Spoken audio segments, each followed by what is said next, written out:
Welcome to the Last Minute Fantasy Scramble. We are back because we just could not stand to stay away for too long. There's too much going on in football right now. QB Carousel just getting ready to get started with a big move that happened last night.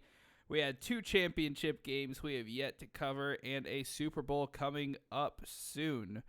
So, that being said, today we got me and we got Bobby Digital Janice. I'm Kevin K. Mac McCartney. The two of us are going to be running the show today. If you have any questions, feel free to drop them in the comments. We will get around to answer any questions that you may have, whether it's about football in general. We still have DFS going on. We still have Dynasty League questions coming around. So we'll do our best to answer any question you got coming our way. So, let us start with the news that came in last night. That is Matthew Stafford, Jared Goff switching teams. Stafford is going over to the LA Rams. The Rams sent Goff back to the Lions with an assortment of picks, including 2 first-round draft picks. Bobby, what was your main takeaway from this trade that happened last night? I think, this worked out for both teams, in my opinion. The whole point of a trade, well, everyone's, trying to say, oh, you should fleece this person in a trade, whatever, which, I mean, obviously you try to win a trade, but a lot of times the reason for trading is that both teams, it works out for both teams, and I thought it did. We'll start with the Rams. So they obviously mentioned their disdain for Jared Goff. You heard after they lost in the playoffs, they weren't committing to him. They had benched him for John Wolford. They were saying, oh, there's going to be a QB competition in the offseason, whatever. Jared Goff had that ridiculously bad contract, very, very well overpaid, and he was going to be stuck on the books till 2021. And so clearly the Rams were looking to move him.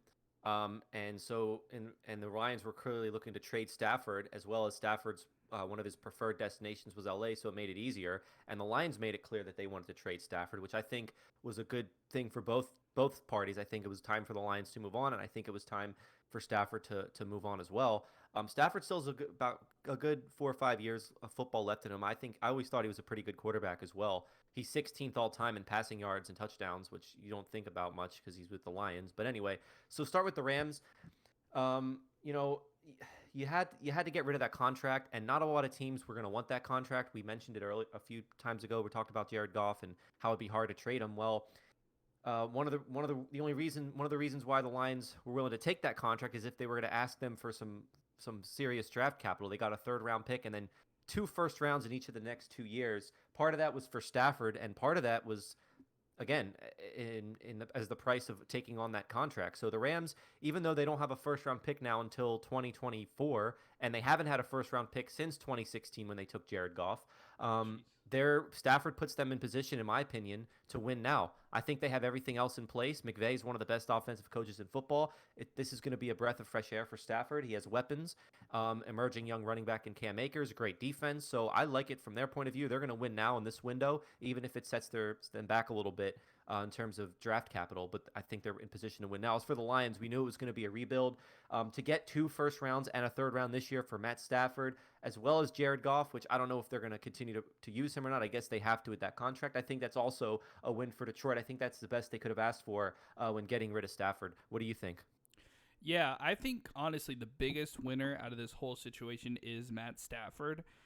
Just you see those weapons that are lined up in LA. I think that it's just too exciting for them to pass off. I'm starting with that running game with Cam Akers, and you look at 2 of the best wide receivers, and I think they aren't given a lot of attention because of the quarterback they have thrown at them. But even so, what they have been given, having a guy with an explosive arm like Matt Stafford, throwing to Robert Woods and Cooper Kupp out there, I think that is going to make for some exciting football, and I think that actually has some good fantasy implications. I'm actually going to be very high on this Rams offense going into next year.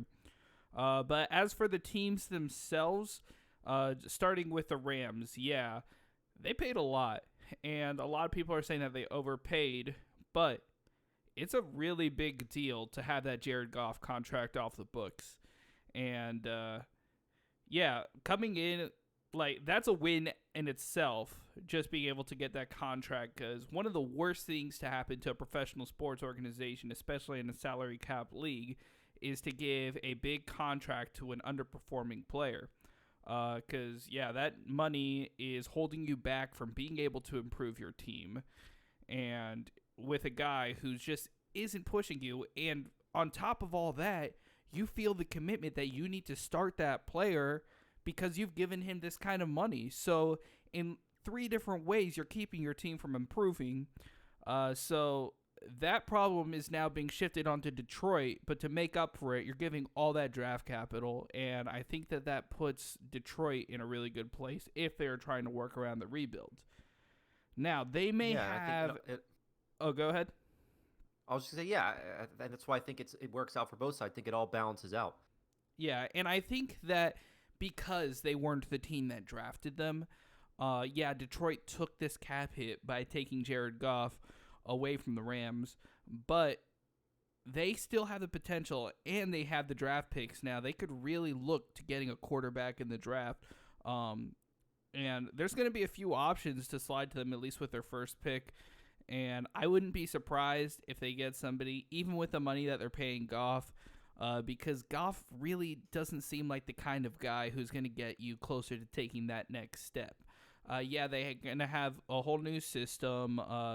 Dan Campbell, a.k.a. Oh, what was it that his nameplate said? The dude? The dude. Yeah. Yeah. The dude going in there, Man Campbell, talking about biting people's kneecaps or whatever he's talking about in press conferences. You know that he is buying into the tough guys organization. I think that they took. I feel Patricia and Campbell is just like they're switching from a system that just going off of anybody from Belichick's side who have had actually mixed results going into the NFL. Now to this guy who had his last coaching shot with the Dolphins where he served as the interim head coach and actually did pretty impressive. He's been floating around the league ever since, and then had that assistant head coach job, but he has been very memorable to be the kind of guy who like if you just go and listen to that initial press conference talking about taking out people's kneecaps whenever they go down, yeah, it should be interesting to see what they do in Detroit. They're clearly starting over, turning over a new page, and whether that involves Jared Goff as their starter or whether that involves drafting a new guy and having Jared Goff be that fill-in guy, which actually might be a very good option for them. But yeah, I'd like to talk to you more. I touched on it a little bit about the fantasy aspect of this and really how you think that's going to affect these Rams players who already had pretty good results under Jared Goff. But do you think a guy like Stafford could help push him to the next level? Yeah, I totally agree with you, man. I'm gonna be high on all the Rams players this coming season. In fact, just from an NFL perspective, I'm gonna be high on the Rams in general. Sean McVay is a very good offensive coach, and we're gonna really find out how good he is because Jared Goff, he did have back-to-back 4,600-yard seasons, and they made the Super Bowl a few years back, and they had one of the better offenses in the league.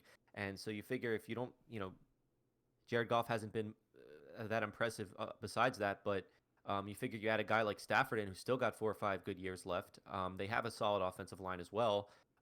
Yeah, I'm high. I'd be high on all their players. Cam Akers is looking like a stud. He's gonna have a full off season as the starter now. And then obviously Woods and Cup, and Stafford has a stronger arm than Jared Goff. And I think McVay likes to push the ball down the field a little bit more. It was harder to do that with Goff.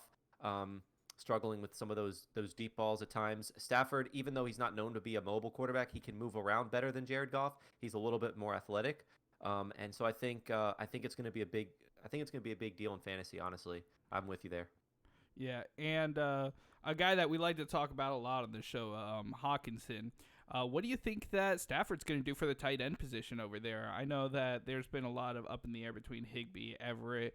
Do you think that any of those names will be ones to look out for next season? Well, I think a lot of it's going to depend on what happens with Kenny Golladay. He's a free agent. I don't know if they're going to bring him back or not. I think that impacts I think Galladay impacts the whole offense, but I would still trust Hawkinson as a top 10 option this year. And obviously DeAndre Swift too. I like him. I would like him coming in. They mentioned about using him in the slot.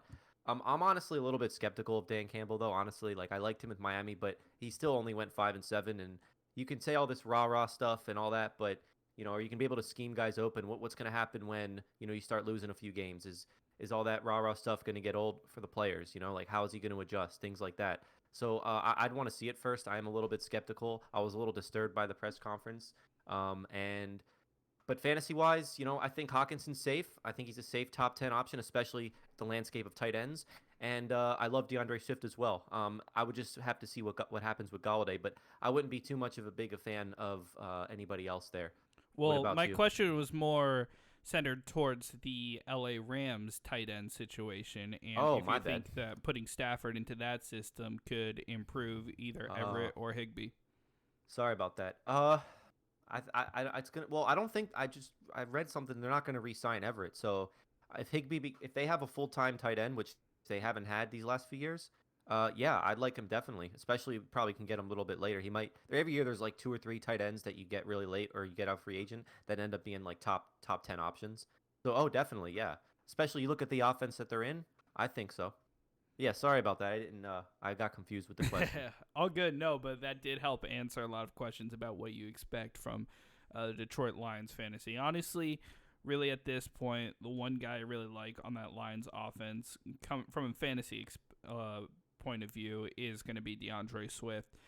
There's already been talk about how they want to implement him heavily into the system, even use him a lot as a slot receiver. So especially I take a look at him in PPR leagues and Yeah, as they should be yeah, using him like that. because he really is probably the most talented guy on that team.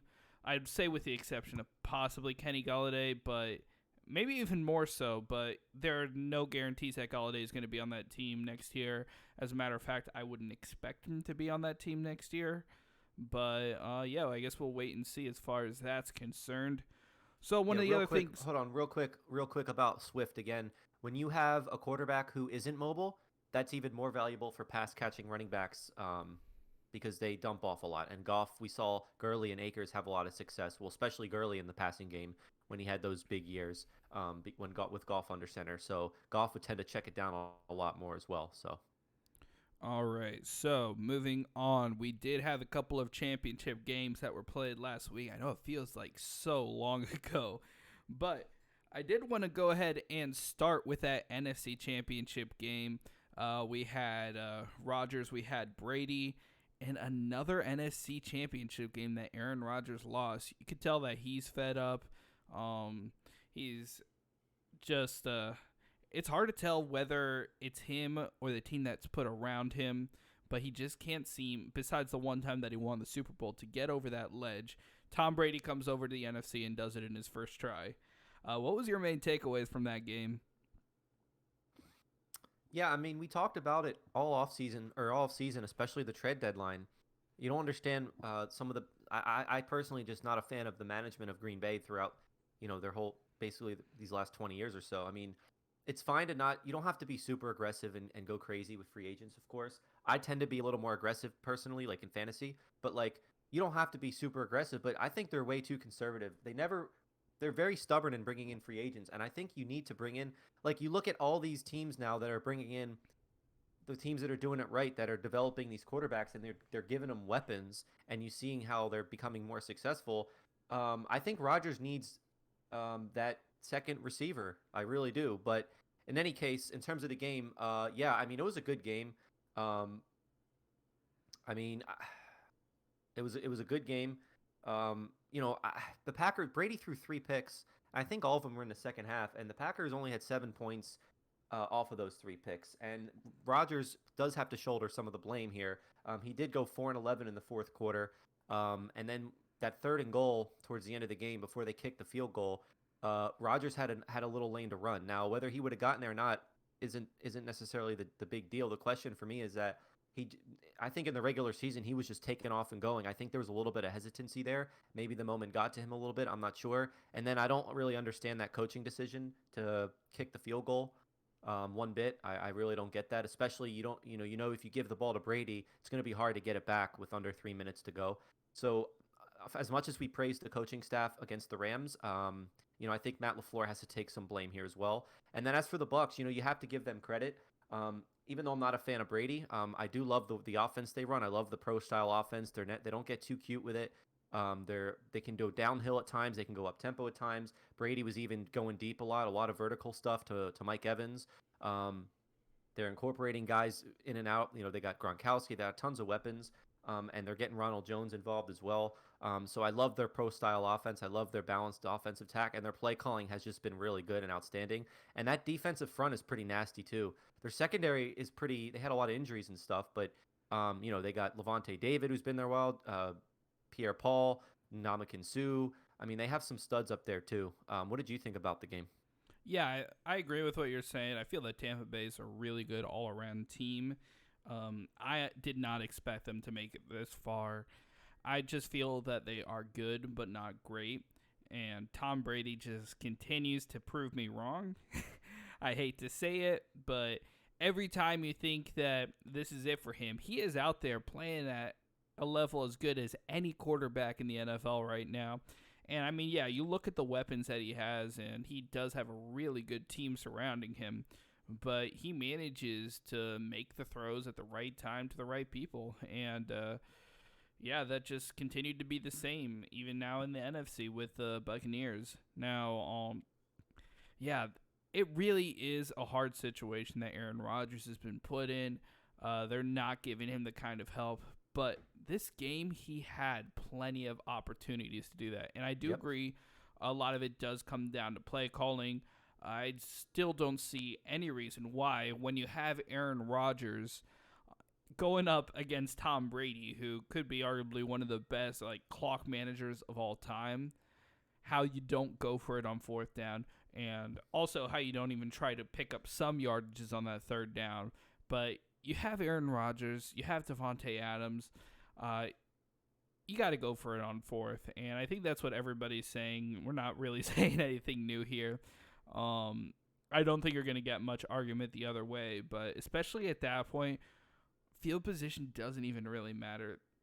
There's just so many reasons why that was the wrong call, but it's easy to say that from hindsight. But what about you mentioned it on the Discord chat in the game? What about the last play of the half when the type of defense they were playing, when you knew the Bucks only had 6 seconds left, so you knew the only thing they were going to do was take a shot to the end zone, and you're playing man to man, 1-on-1. And they beat them deep for a touchdown. That's like what the Jets did against the Raiders when they had that Hail Mary touchdown. That's on the coaches as well. It's exactly what the Jets did. And yeah, when you know that what you need to get, what the other team needs to get is 7 points, what reason do you have to not cover the end zone? Why are you playing man-to-man on the outside against clearly typical receivers? And who was the one who caught that? Was that Scotty Miller who caught that one? Scotty Miller. The guy who's apparently faster than Tyreek Hill, according to himself. You have that guy on the outside, and I don't know. It's just unbelievable, some of the situations. And that Packers team just had so many setups. And, yeah, you're talking about these 3 picks that Tom Brady throws, and the Packers didn't capitalize on any of them. Nope. And then you see all these Packers fans complaining about pass interference call that was called when he was clearly dragging him down. And I'm one of the last people to apologize for Tom Brady. I hate him. I've always liked Aaron Rodgers. I've always liked the Packers. So I was there rooting for the Packers 100% of the time. But come on. There's no excuse why the Packers should have lost that game. They had every opportunity, every chance to be able to do it. Packers fans are here complaining about a pass interference call that they say shouldn't have been called, but come on. Yeah, it's the least of their problems. And speaking of the team in general, Aaron Jones is going to be a free agent, and I don't know if they're going to re-sign him or not. Based on everything that's coming out of Green Bay, it doesn't look like they are. Now, while I like A.J. Dillon, I think Aaron Jones has just been criminally underused his tenure in Green Bay, and wherever he goes, if the team uses him right, he's going to ball out. He's one of the best running backs in the NFL, in my opinion. I don't think they used him enough in the passing game at all in these last 3 years as well. I mean, you look at what he did in a stretch last year where Devontae Adams was out. In particular, you go just search up Aaron Jones highlights against Kansas City on Monday night or Sunday night last year. 7 catches, 159 yards, 2 touchdowns. I mean, you should have just seen some of the routes he was running, some of the plays he was making. But they still insist on using Jamal Williams 50% of the 48% of the time, whatever. And I think Williams is a solid back, but he's nowhere near the guy like Aaron Jones, the element that he brings. So I think if he doesn't re-sign, I think that's just going to hurt them even more. Yeah, for sure. And in this day and age, I am usually not for the signing of a veteran running back. I don't care how good they are. I feel that you can usually pick up a running back in the first few rounds of the draft who will be just as good, if not better. Simply because of the fact that all the miles that you put on these guys and how short the lifespan is of every running back in the NFL whose name isn't Frank Gore. Yeah. That being said, Aaron Jones out there is exciting. And you've seen the potential for him. Like, he doesn't get the ball nearly enough, which might be good for his free agency as well, just because he's not getting the typical carries of a guy of his talent. But you see when he does, like, he has the potential to take off every single time. He has a good combination of power and speed that makes him the kind of guy who could easily be your workhorse back.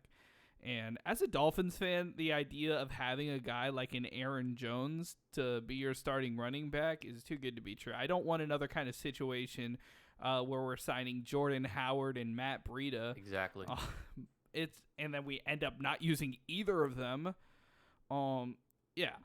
I feel like I would like to see Aaron Jones come to the Dolphins myself, or to whatever team. I think that he could be a valuable addition to any team that would actually value him. If he's utilized properly, though, but yeah.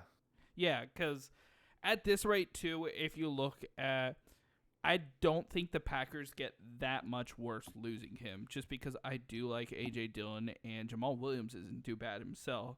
But I think A.J. Dillon could potentially grow into that lead back role, have Williams as a backup, and they'll be just fine without Aaron Jones, while Aaron Jones could come over to another team and make a big difference over there. Whether it's a team like the Dolphins or the Falcons or any of those teams that could just really use that feature back to just push them to the next level. So the other question mark about the Green Bay Packers, Aaron Rodgers had his press conference after the game where he's talking about the uncertain futures of the Green Bay Packers, himself included. Now, what does that say to you, Bobby? Honestly, I think he's just, over these last few years, especially them drafting Jordan Love in the first round, and then fresh off a loss. I mean, it was 15, 20 minutes after a gut-wrenching loss, so I think a little bit of emotion is going to be involved too. I think he's just generally frustrated with the organization. That being said, he has mentioned in the past that he does want to stay with the Packers forever, like for his whole career, and I just have a hard time seeing him leave.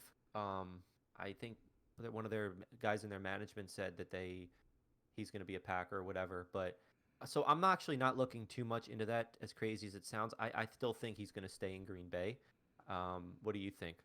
Well, yeah, he sounded frustrated after a game, which is easy to say. But if you remember going into last offseason and especially after the draft, there have been a lot of talk about this for a while now.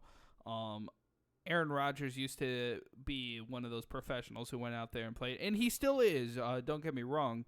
But there's been talks about him being upset in Green Bay for a little while now, and nothing has really been done because he is, as of right now, you look around the league and a guy who's been with their team like for a long time, like he's at, I think if you lose Drew Brees, he might just be at the top of that list. But even Brees didn't start out as a New Orleans Saint. So I don't know. Aaron Rodgers has been with that team for a while. He is Green Bay. Ever since Brett Favre has been gone, you think of Green Bay, you think of Aaron Rodgers, and I just can't picture him in another uniform myself, so I kind of get what you're saying. But I think we are starting to see... it's so fun to speculate. Yeah, and I think we are starting to see a shift in the climate in the NFL. We've seen it in the NBA recently, where you're getting more player empowerment and where teams who could... and players who could be under long-term contracts. You really see this in the NBA lately. Those contracts don't mean anything because all you have to do is say you're unhappy with the team, not show up to practice, and within a few days you're going to be traded. It doesn't matter if you have 3 or 5 years left on your contract. If you're unhappy, you're in the NBA, you could get traded to whatever superstar team, whatever Brooklyn Nets organization you want to get to. You don't see that much among superstars in the NFL, especially from the quarterback position. But not too long ago, we see Deshaun Watson officially requesting a trade out of Houston. Now, is that going to be enough to change things? When do you see a quarterback of his caliber actually request to be traded off the team? And in a sport where the owners and the organization have so much power, they have so many different means to try to keep a player under contract. One, he is signed to a long-term contract. Two, they have different things such as franchise tags or other means to try to keep a player on their team. Do you think that this could be a turning point? I definitely think so. Like you said, the climate's changing, and you're seeing that more and more. And I think the players are definitely behind it because they obviously would want more power.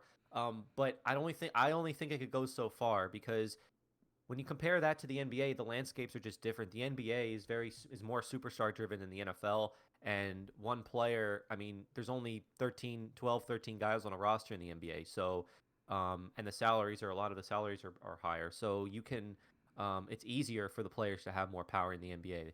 You don't see that as often in the NFL because there's 53 guys, and so it's just a different type of game. But is there an exception at the quarterback position though? That's what I was just going to get to. So when it comes to the quarterback position, I think there is an exception, and you're seeing it with Deshaun Watson. Now, the other thing I would say though is that this never happened before, where a player of Watson's caliber, who in my opinion is a top 5 QB in the NFL, only 25 years old, coupled with one of the worst organizations in recent memory, in my opinion, as well. So the stars aligning for this is pretty rare. So I don't think it's going to be as common as you'd think. But I still think it definitely can bring more power to quarterbacks. What about you? Yeah, no, I completely agree. And Deshaun Watson is just too good to pass up. And it's really interesting out there if you're looking at this entire landscape of quarterbacks. What teams would really want to make that push to get Deshaun Watson? And the list of teams that wouldn't make the push actually seems smaller than the teams that would, even teams that have an established quarterback. So I was going to go breaking down the AFC Championship game, and we still will get to this. But I think that this is a good time to debut this segment. Would you pick up the phone? So, Bobby. Let's do it.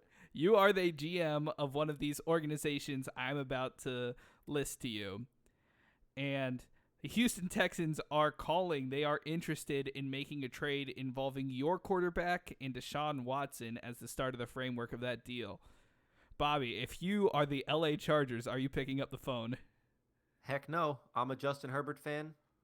He's a stud. They got a nice culture going on. Now, Watson obviously at this point is better, and he still might end up better long term, but just Justin Herbert's a stud, man. He's going to be the next Andrew Luck. So, no, I'm not picking up the phone. All right. So this one doesn't exactly involve your current starting quarterback, but you do have the number 1 pick. If you're the Jacksonville Jaguars, are you picking up the phone?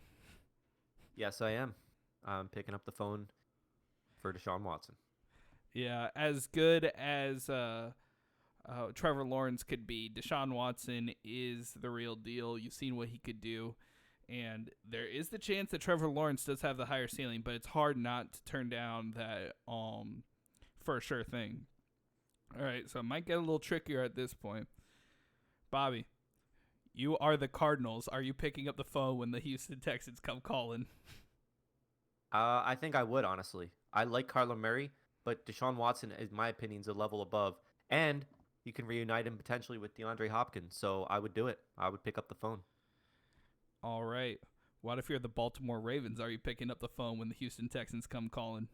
Yes, I am. Same thing. Deshaun Watson. Now, nobody is as good as a runner at the quarterback position as Lamar Jackson, but Deshaun Watson is a much better passer, and he can also use his legs as well. So yeah, I'm picking up the phone. Yeah, I'm not sure if I agree with the Murray one, but I do agree with that one. Now, lastly, you are the Buffalo Bills. Are you picking up the phone with the Houston Well, Texans come calling? I'm not a Josh Allen fan, so if it's me, heck yes. But when if we're gonna be real, if objectively, no, because of what the culture is in Buffalo. Like Josh Allen seems to really have adopted the culture. His teammates seem to love him, and so I wouldn't want to mess with that. In terms of like based on the locker room and all that, I think you'd have to keep Allen. So, you would take Justin Herbert over Josh Allen right now? Yes, I too bad. I wish I had a chance to say this on the previous podcast, but I think that Justin Herbert is going to be a better quarterback than Josh Allen. And I love him. He's more accurate. He can also run, not like Allen can, but he can still move. I like his leadership qualities and his personality traits better. And I just love everything about Justin Herbert, to be honest. All right. So, we do have another quarterback. You mentioned a little bit you don't think anything is going to happen with him. But let's talk the Green Bay Packers. And we're going to start us off. Aaron Rodgers, a lot of talk about. He is older, but he's the MVP of the league. He's still really good. A lot of teams are trying to skew younger, but when you get a call from the Green Bay Packers potentially offering up Aaron Rodgers in a trade, it's hard to say no. So we're going to start your Cleveland Browns. If you're the Cleveland Browns, do you pick up the phone for Aaron Rodgers? Yeah. For Aaron Rodgers, that's a tough one, man. I'm going to let you answer that. K-Mac, you're the GM of the Cleveland Browns. For Aaron Rodgers, pick up the phone? Absolutely. Yeah. I feel that Aaron Rodgers is just a great improvement from Baker Mayfield. I like Baker, don't get me wrong. I think that he is one of the better quarterbacks in the league, but he is inconsistent compared to a guy like Aaron Rodgers. I would rather have a good last 3 years of Aaron Rodgers than 5 to 10 years Baker Mayfield, personally. Yeah. Now that you talk about it, I do agree with that. The only reason I was a little bit hesitant was because of the age, like you said. Like if we're talking like Aaron Rodgers is only like 27 and Baker's what, like 24 right now, then obviously yeah, you take Rodgers. But I think, you know what? I actually think Cleveland would be a good fit for Rodgers because of their coaching staff and their culture there. Kevin Stefanski is they did such a great job in Cleveland, and the way they run their offense, the way they whole run their team. They're all grown-ups now. It's not this immature nonsense from last year. And you could see how they played and the success that followed. I just think that would be a perfect environment for Aaron Rodgers as well. So yeah, more that I think about it, yeah, I would pick up the phone. You're right. All right. Now let's make things a little more tricky because we're talking a big age gap here. If you're the Cincinnati Bengals, are you picking up the phone when the Packers come calling? I'm not, because I think you build around Joe Burrow. He's a winner. He's a stud. He's your guy. He should be coming back 100%. I think the issue in Cincinnati is Zach Taylor and not anything else. So you got to love what you have with Joe Burrow, T. Higgins, all those guys. I'm keeping Burrow. Yeah, I do think that the Bengals have a really high ceiling. They have a ton of talent, especially their receiver core is another one that I think is extremely undervalued. And yeah, when Joe Burrow grows into it, when he gets healthy, I definitely like to see what he could do there. I think that the best fits for Aaron Rodgers are a place that's just a quarterback away where he can get a Super Bowl and an organization that desperately needs a quarterback change. So now, Bobby, this one's going to hit a little closer to home. If you're the Miami Dolphins, do you pick up the phone if the Packers come calling? No, not for Rodgers because of his age. I think what we're building with the draft picks and the capital that we have invested to build around Tua, I think they have that plan. I like what they're doing. So, no, not for Rodgers. And I don't know if you heard K-Mac, but like before Stafford got traded, some people were saying about, oh, Stafford to the Dolphins. Like, no, like you don't. I would hate that. Yeah, but like you don't want it. You don't need an older quarterback, even if it is Rodgers. I still think you have to build around Tua. Now, when we're talking about Watson, I don't know if we're going to get to that or not, but I would heck yes do it for Watson because he's only 25 years old and he is already the ceiling of what you're hoping Tua would become. So Watson, in my opinion, no doubt. But Rodgers, I don't think so. What about you for Rodgers? So I've been thinking about this a lot because Aaron Rodgers has been one of my favorite quarterbacks basically since he took over in Green Bay. It is really hard to say no to Aaron Rodgers. I feel it. I would pick up the phone. I guess it'd come down to how much you would need to give up for him. But as soon as you have Aaron Rodgers on your team, I think you could put him on maybe 30 teams in the NFL, and they're an instant contender. And the Dolphins have a lot of pieces to work with. If they could keep some of that draft capital and mostly give up Tua and maybe some future picks, I feel that that could actually be a really good situation if you get him some weapons and you work on that really good Dolphins defense. I think suddenly the Dolphins become a contender. Yeah, it's not the best long-term solution, which I know is something that the Dolphins, they've been working on this rebuild for years now, but I'd take the call. So we Yeah. have two more teams for Aaron Rodgers. Bobby, you are the Seattle Seahawks. Are you picking up the phone from the Green Bay Packers? No, because I love Russell Wilson. He's still one of the top QBs in this league, and the issue isn't Russell Wilson. It is their play calling and the type of coaching they have in specific offensively. So no, I'm gonna stick with Russell Wilson. Are you picking up the call from the Houston Texans? No, because it doesn't make sense. You don't really have much around Aaron Rodgers if he goes to Houston. I know he would make everyone better, but their defense is awful. They're probably going to trade J.J. Watt. David Johnson's washed up, in my opinion. I know he looked good a little bit, but he's still on the wrong side in terms for a running back age. And I mean, who do they have? Just outside of Brandon Cooks, that's really it. So plus the culture's bad. So if I'm Houston, I don't I would want to if I'm going to trade for somebody, I'm not in a position to win now, and I don't think a guy like Rodgers would allow us to be contenders. To be honest, I don't think there's enough around him, so I wouldn't. Yeah, that actually was my next question, but this one I kind of wanted to sneak in was if you're the Seahawks, do you pick up the phone from the Houston Texans? No, because again, I like Russell Wilson. He's still relatively young. He's still got a lot of good years left, in my opinion. I think he's one of the few guys that I would take over Russell or over Deshaun Watson. Well, I would still take Watson over Wilson, but in terms of for Seattle, the gap is just pretty small between Wilson and Watson, in my opinion. I think again, they have to work on some other things. So I would keep Russell Wilson. What about you? Yeah, I also agree on that one. I don't think that you're getting too much of an upgrade by switching Wilson out for Exactly. Watson. Right. Because Wilson's still proven that he is capable of putting up monster numbers. And you look at earlier this season, I don't think that Wilson is the issue in Seattle. Well, they changed their whole philosophy. Like Russell Wilson was tearing it up. It was MVP candidate because they decided to finally let Russ cook, and he has the weapons to do so with Metcalf and Lockett. And then the second half of the season, they went back to their run the ball offense, and they were very run heavy, and they limited Russell Wilson and all that, and it didn't work. So, you know, I don't know what they were doing there. All right, so that being said, you're the Houston Texans. What is the trade in the NFL that makes the most sense for you? You mean for Deshaun Watson? Yeah.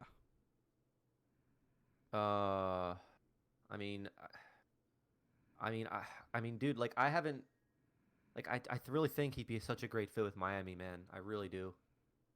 And Miami is one of the few teams that has the capital that Houston needs. See, the problem with Houston and what Bill O'Brien did and their management was that not only when they traded Hopkins or got David Johnson, whatever, they're kind of stuck right now. They're not a contender right now, but they don't have any really hope for the future because they don't have much draft capital.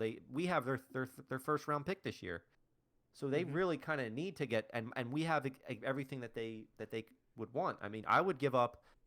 I mean, I think if you're Miami, you could still only give up one of your first round picks. You give up three, then next year's first round, and then like another second or third round, and Tua for Deshaun Watson. And then if you're Houston, it makes sense because you have a young quarterback to build around, but now you have the draft capital. So now you have stuff to play with. You could trade Tua and draft a QB at 3. You could keep Tua and draft Devontae Smith at 3 or something. You could get weapons, stuff like that. You trade J.J. Watt as well, and you can clear his contract off the books and look for some young talent. They're not in a position to win now with Deshaun Watson, so you have to acquire draft capital. You have to start rebuilding. And that's so honestly, and it makes sense obviously for Miami, who, like we said, hasn't had that franchise QB since Marino. That guarantees it. If Miami gets Deshaun Watson, I believe we're a serious contender because of our defense. Um, but what do you think? Where else do you think you could see Watson going? I hate to say it, but the Jets do have a pretty enticing offer to give him. It wouldn't. I don't think that focusing it around Sam Darnold is a good option because I don't believe that Sam Darnold is good enough to make any difference. I know a lot of people might be saying the same thing about Tua. I still have hope for Tua. That might come from a little bit of bias as being a Dolphins fan. But I think at the end of the day, you're getting kind of similar deals from the Dolphins and the Jets. It's just a matter of whether you think that you could build a franchise around Tua Tagovailoa. And I think that it is a better starting point than whatever the Jets can offer. And I actually believe that that includes Justin Fields. Because if you get the Dolphins, you would also still have that third pick, and there's no guarantee that the Jets do spend that number 2 pick on a quarterback. So even if you wanted to go quarterback drafting route, you still may have your pick of the litter after Trevor Lawrence. So I feel that one of those two teams makes a lot of sense. But Bobby, I'm going to ask you, gun to your head, what uniform is Deshaun Watson starting week 1 for next season? Miami Dolphins, baby. All right, I like it. No, but really, because and it's hard because we're biased. And real quick too, like, when I heard some of these guys on the radio talking about that, and I'm the same way. Like when you say, "Oh, I want Watson, it's a slam dunk," whatever. It's not so much about giving up on Tua because I with you, K-Mac. I like Tua, and I think we have yet to see what he can really do. Like we said, the offseason, he didn't have a full offseason. He was still less than a year from the injury. You had Fitzpatrick and Changeli running things a little bit. You didn't have weapons, all that stuff. And he needs a fair shot, and you build around him. I think he could be great, and I want that. But it's not so much jumping ship on Tua as just kind of pouncing on this once-in-a-lifetime opportunity that never happens in the NFL before. But in any case, yeah, I think the Dolphins are a great fit, man. I really do. The culture, Deshaun Watson obviously is fed up with the culture, Houston, the management. I can say for sure Miami has a good culture. I mean, I think you could agree with that. Brian Flores and that culture they've instilled. I mean, they're a lot more disciplined. They've done a great job in terms of coaching and their defense and all that type of stuff. And Brian Flores is from Belichick, and he has that disciplined type mindset, do your job, all that. And you could see it. You could see it especially in the defense. So I think, again, that would be a great fit for Watson. Just in general, I mean, a lot of people are talking about Watson to San Francisco. Now, on paper, I think that makes them an instant contender, but I don't think Watson fits very well with Shanahan's system, to be honest. Watson, he can make all the throws, but I think he thrives mostly on holding the ball a little longer and making stuff happen, a lot more vertical. Kyle Shanahan's offense isn't very vertical. It's a lot of quick stuff. It's a lot of zone running game, stuff like that. Quick slants to the running backs. You've seen them score touchdowns on that before. It's really taking the ball out of the QB's hands quick and getting it into playmakers' hands. Obviously, he could thrive in any system. And again, on paper, it would look like they'd be a Super Bowl contender, which I still think they would. But in terms of fit, I think it's Miami, man. I really do. What about you? Yeah, I agree. I feel that he'd be a good fit there. I still, like, from the NFL fans' standpoint, I would just love to see him in Atlanta. I think that would be a lot of fun. I think Yeah. I'm not sure how much talk you hear about that being a possibility, but I feel if any team that I would love to see him on, just purely objective, not being as a Dolphins fan, I'd like to see him at the Atlanta Falcons and see him throw into those weapons over there. Matt Ryan, he's getting old, and he still is a serviceable quarterback, but at the era that we're in right now, you're not winning Super Bowls with serviceable quarterbacks.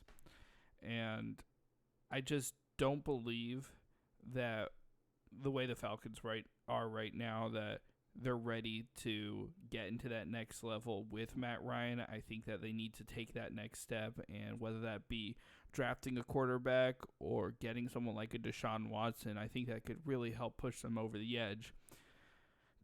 Playing devil's advocate a little bit for the Miami Dolphins, though, you are going into a system that doesn't really have many weapons with the exception of Devontae Parker.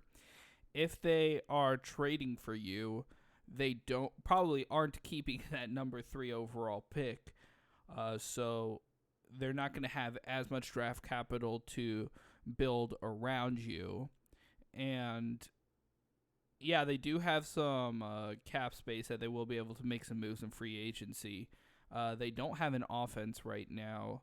What are your selling points if you want Deshaun Watson? I know he did say that he is one of the top preferred destinations for him, or at least the reports said that. But what is your selling points if you're trying to get Deshaun Watson to waive that no trade clause to come to the Miami Dolphins? Well, Deshaun, you have, in my opinion, one of the best rising coaches in the NFL. Like you said, you have a great defense, the best defense you've ever played with, because the defenses in Houston were never top tier, in my opinion. So you're going to get a culture change, and that's very important for players. So that's number one. The thing with Deshaun Watson is he's that type of quarterback where, yes, you want to get him weapons and stuff, but he's good enough, in my opinion, where he could still make other guys better. And with Miami, you still have, I mean, if you can somehow make a trade without giving up one of your first round picks, and even in the second round, I mean, look, guys like, you see guys all the time, the offensive studs get drafted so late. Like Stephon Diggs was a 6th round pick, for example, and he turned out to be one of the best receivers in the NFL. Adam Thielen was also another late round pick. So you could still bring guys in. You trust the recruiting process. It goes back to the culture and the coaching. You trust the coaching staff and their body of work over the last 2 years. I mean, going from 5-11 to 10-6, and you trust that they're going to make the right decisions. They're going to bring in weapons around Deshaun Watson. So that would be my selling point for Deshaun. Honestly, it really would be. I think that if you put Deshaun Watson, and as well, you look at the landscape of the AFC East too. I think the Patriots are a mess right now. I think the Jets still might not have enough. I don't know about their defense. I like Robert Saleh though, and then Buffalo. I mean, I think with Deshaun Watson, Miami is a better team, but I think again, those would be my selling points. I mean, just selling them on the culture, man. Honestly. Okay, now one of the big issues, and this does present a major obstacle for this situation, is the Houston Texans are playing hardball. They publicly stated that they don't want to trade Deshaun Watson. Deshaun Watson has publicly stated that he wants out of Houston. So, who wins this? You think he gets out? Yeah, he gets out. It's just coach speak, man. They it's too little, too late. I mean, they already tarnished that relationship when they went behind his back and told him that he was going to be involved with the process and all that, and then they just went ahead and did their own thing. And then they hire a firm to look for a GM, and then they don't go off of the millions of dollars that they spent to hire that firm, their recommendation. Exactly. And on the surface, you'd be like, oh, well, Deshaun's being petty. That's not a big deal. But that's just I would feel like that's just the last straw because, I mean, you look at the last few years and all the moves they did. I mean, Bill O'Brien just wrecked that team. You pay Brock Osweiler all that money before, and then you bring in Watson, but then you trade his best receiver, one of the best in the NFL, in Hopkins, and I think he was a little ticked off about that. I mean, they would make the playoffs every year, because of Watson, and then even last year against Kansas City in the divisional round, they're up 24-7, and then Bill O'Brien decides to do a fake punt on their own 20-yard line. I mean, see, that type of stuff, it just ruins the culture. And J.J. Watts expressed frustration as well. And I think that just got to Watson, man. I think he's going to win this. He's going to play hardball. He's going to make it really hard for the Texans. And the Texans it's their fault. They created this mess. And I think the only way they can get out of it is if they trade Watson for picks. I mean, it's stupid. You should never, ever, ever get into the situation where you trade a 25-year-old stud quarterback ever. You should never even be thinking about that. But, they're just dysfunctional. And I'm on Watson's side here, and I think he's going to win this. All right, and you did touch a little bit about that game versus the Chiefs, and I do want to try to swivel back to that AFC Championship game. Is any lead safe against Patrick Mahomes? No. I mean, I think we've proven that. We've proven that throughout the playoffs, man. And there is no safe lead with him. Yeah, out of anybody, I think that I've ever seen, is there anybody that I could be up 3 scores going into the fourth quarter and still not feel comfortable when you have that other guy with the football on the other side? So I did want to take a look. The Buffalo Bills have made so much improvements this year. I know we talk about it a lot on our show. Our resident Bills expert, Buffalo Bud, he is not in today. But I have, thanks to fantasy, become a big fan of Josh Allen myself, even as a Dolphins fan. But in this situation, I still got to root for Mahomes. I still got to root for the Chiefs over the Bills. Yeah, I like them on fantasy, and I've watched more Buffalo Bills games this year than I've missed. But yeah, I was still rooting for the Chiefs, and I feel that as good as the Bills are, this Kansas City Chiefs team is just like once in a generation great, and they've already made it to back-to-back Super Bowls, and I don't think that the streak stops here. I think this team is too good. I believe that Patrick Mahomes is the best quarterback I have ever seen in my life. I think that he's just way too talented, and the team around him, they keep building, and just like this team just keeps getting stronger. It's a straight up juggernaut, and I don't think that they're going to be stopped in the Super Bowl. But I don't want to talk too much about that because we still have a show next week to get to. But I wanted to get your thoughts on that Chiefs Bills game, Bobby, and what your major takeaways were from that. Yeah, well, talking about Mahomes, I mean, I agree. He's the greatest quarterback I've ever seen, and he has a chance to be the greatest of all time. Um, this is what happens when you get an once in a lifetime talent quarterback coupled with one of the best coaches in NFL history, coupled with a competent front office that realizes that they need to bring in guys to help him. And that's what you get. You get dominance. And they've shown it. I mean, Patrick Mahomes, 29 of 38, 325 yards, 3 touchdowns. Tyreek Hill, 9 for 172. Kelsey, 13, 118, and 2. I mean, it just as a defense, it's like, how do you stop that? Because if you play zone and try to keep everything in front of you to prevent Hill from beating you deep, fine. Then Kelsey's going to eat you up over the middle. And then if you try to go, press man to man and blitz Mahomes, you can't. There's no defender in the NFL that can guard Tyreek Hill on a go route 1-on-1 man to man. We saw what happened when they played the Bucs in the regular season when they tried that, and Hill had like 200 yards in the first quarter. So you can't do that. And you got to just credit everybody and you got to credit Steve Spagnuolo as well, the defensive coordinator. Spags is one of the best defensive coaches in the NFL. If you remember, he was the Giants defensive coordinator when they beat the Patriots that year, when the Patriots were going to almost go undefeated, to stop one of the best offenses ever in that 2007 Patriots team. And that defense stepped up. Their defense has been quietly playing a lot better the second half of the year in Kansas City. And look at who they're going to get some practice every day. Yeah, that makes a difference. But, I mean, they still have some studs there. They got Tyrann Mathieu, had a great game.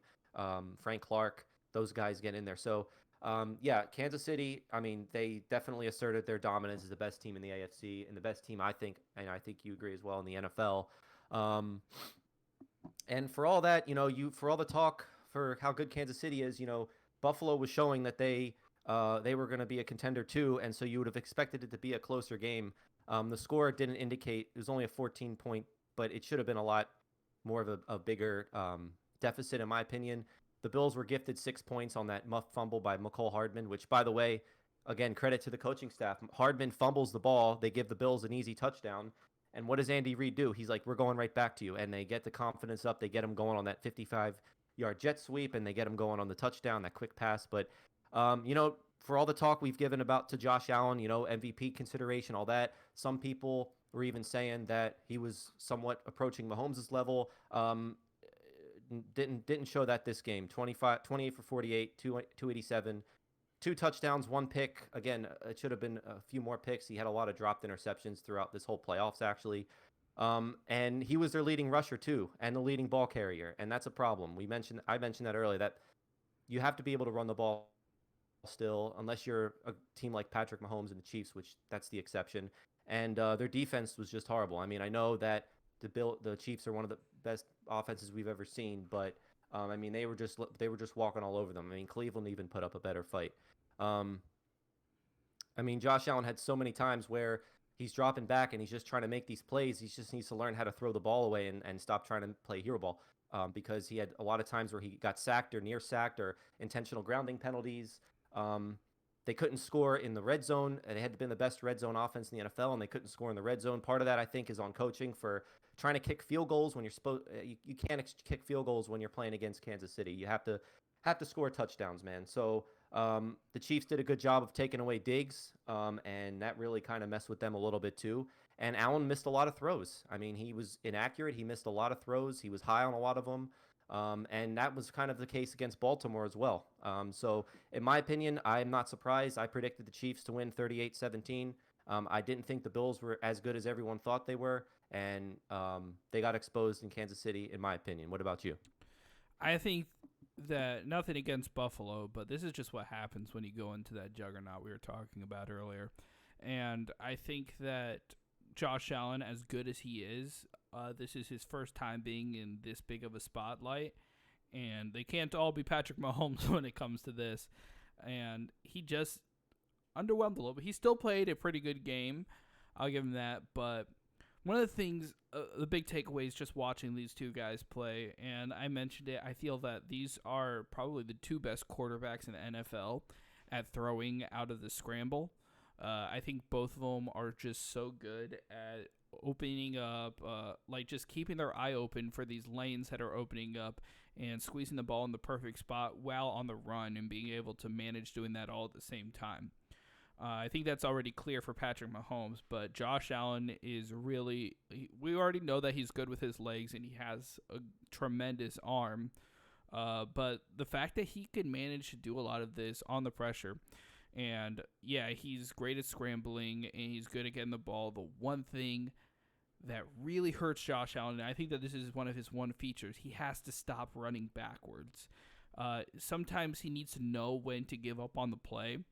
And I've seen it happen so many times where he's just going to run straight backwards, thinks that he could turn a corner, but these edge rushers coming in the other way are going to cut off your lanes. They're going to sack you for a good 20-yard loss. And yeah, you could make those plays where you're running along the sideline, toss one up for Stephon Diggs, just waiting to tow it in 20 yards down the field. But just as often, when you run it straight backwards, I don't care who you are and as fast as you can go, but these edge rushers coming along the side, as soon as you turn around, they're going to pop you and they're going to get you down for a good 20, 25-yard loss. And I think that's one of his biggest issues and one of the areas that he can most improve. Yeah, it's good to see him turn what looks like a loss into a big play, but you got to stop running backwards.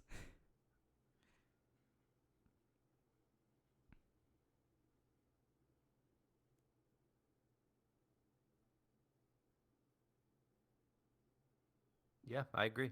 I I mean, didn't know yeah. if you had anything to add to that. Well, yeah. I mean, like you talk about, not getting rid of the ball and stuff. In each of the last two playoff games, not the Baltimore game and the Colts game, um, he there's a fumble because he did that, and both times they were fortunate to recover it, but that could have changed the outcome of those two games.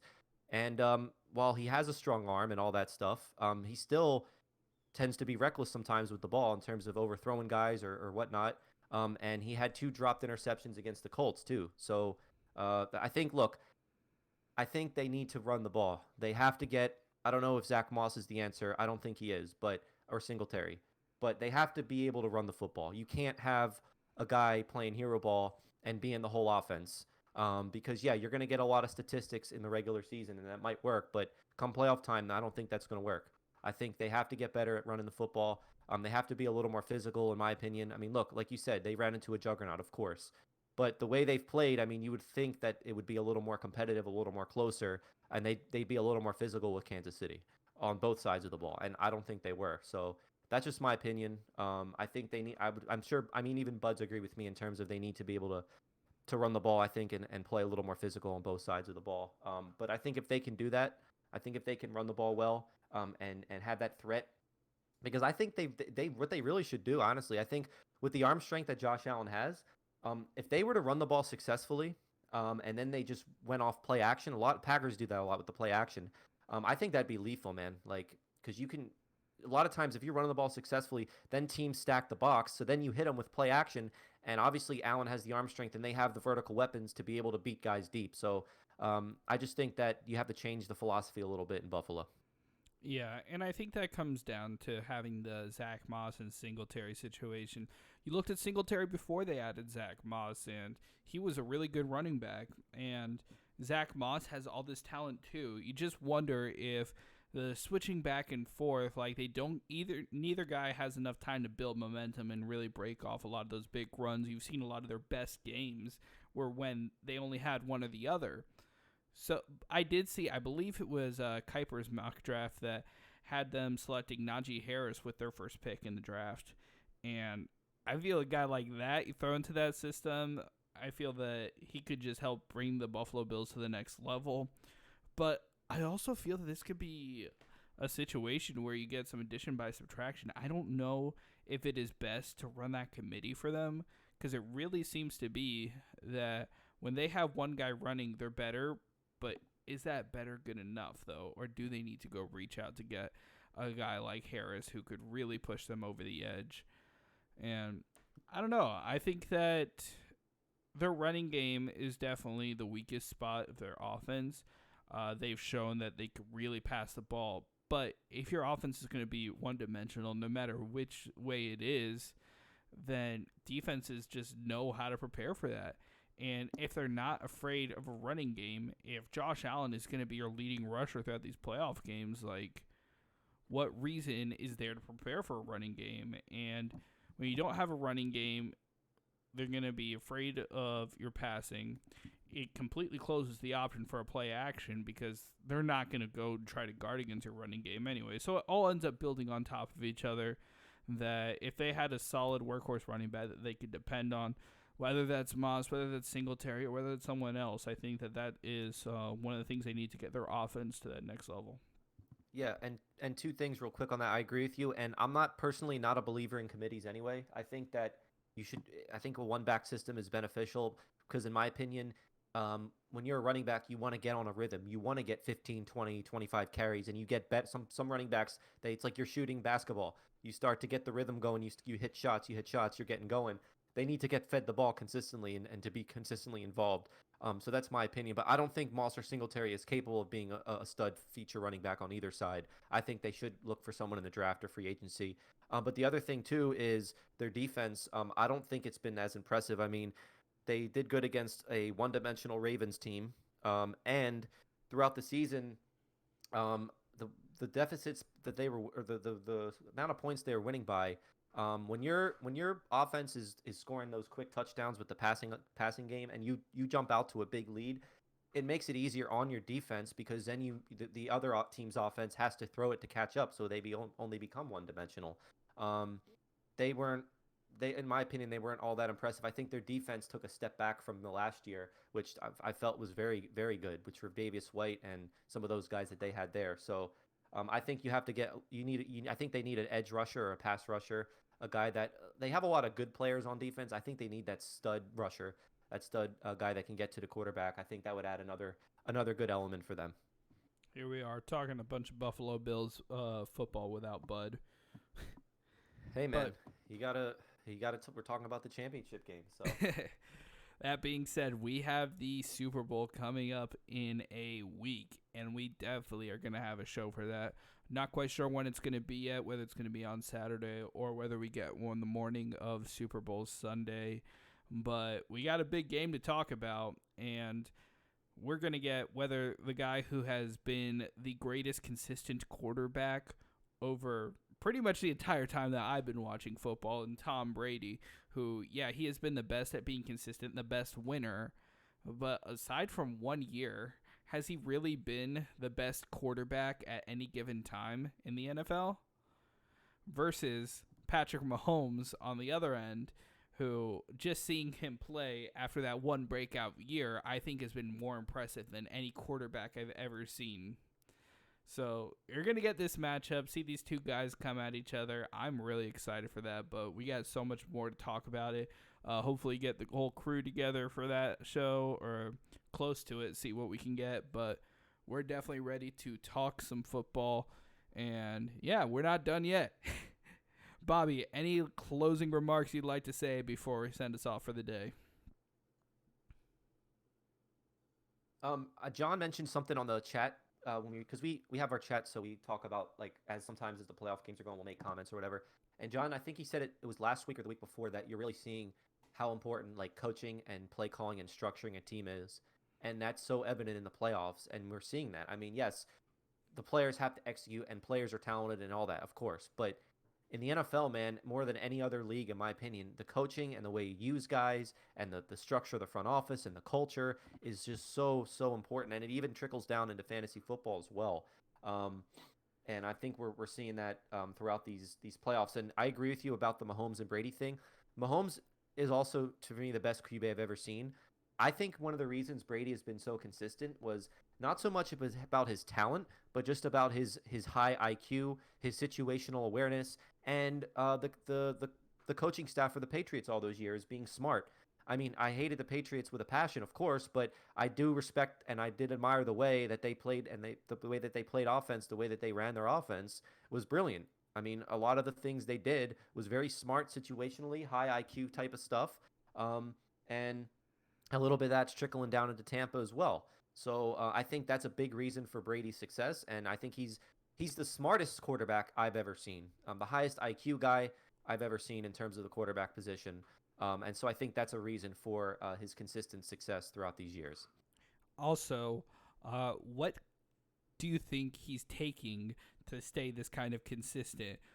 It has to be something illegal, right? Or something, any kind of performance enhancing drug. It's got to be something that he's going to get caught for eventually, because he could not be this good for so long. He's like, what, 60 years old at this point, and he's out there going to another Super Bowl after he's already won 6 Super Bowls with the cheating New England Patriots, deflating balls, Spygate, all of this that has completely ruined football for me ever since I was a kid, watching Tom Brady week after week, year after year, go to Super Bowl after Super Bowl. He's played in 18% of Super Bowls of all time. Keep going, K-Mac. Rant. Keep going, man. I feel the same way. I'm okay. But really, I know. Really, Mahomes, counting on you. Don't let this guy get number 7. Please. Please. But we will talk about more of that next week when we have what may be our last show of the season. I want to thank all of you for listening in. We appreciate the support you guys give us week in and week out. For those of you who are looking for ways to listen to us, we are on every podcast platform, whether that be Spotify, Apple Podcasts, Google Podcasts. We also go on YouTube each week. You can find us live on Twitch every week. That is twitch.tv/lastminute. No, I don't even know the name. /LMF Scramble. We'll throw out the links either way. But yeah, we go live on Twitch every week. We go live on Facebook every week. So wherever you're trying to listen to podcasts, we'll be there to answer your questions week after week. We've got a lot of stuff coming ahead for the following season, but we have one more football game yet to be played. And I'm not talking about Madden Pro Bowl, whatever's going on today. I have no idea what's happening with all that. Yeah, me neither. We got the Super Bowl coming up next week, and I am excited for this one.